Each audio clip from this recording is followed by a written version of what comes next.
Hey, what's up, guys? I'm working on a '89 Camaro RS. I was having an issue with the coolant temp gauge being pegged. What I did was I went ahead and pulled the bolts out of the cluster here. There's 8 of them. There's like T20s, I believe.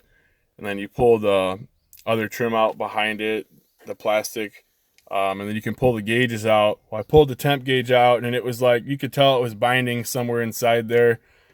So I went ahead and drilled a hole above the 260 mark, and I put like this little plastic piece I found with like little tabs on the end where it would kind of clip inside the hole once I pushed it in, and it had like a kind of a long pointer on it. So I just trimmed it a little bit, stuck that in there, put the gauge back together, and now when I start the car, that coolant gauge will cycle and it'll go above 260. I'll show you guys.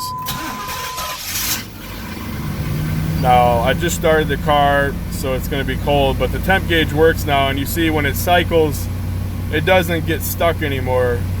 With that stop being there, that helped it, and that makes it to where it's not going to peg anymore. So if you guys have an issue with your temp gauge peg, just go ahead and pull it out and put some type of stop in there. I mean, you could use a toothpick or whatever you can find that'll work for it. Thanks for watching, guys. I'll have some more videos coming, so please subscribe. Thank you.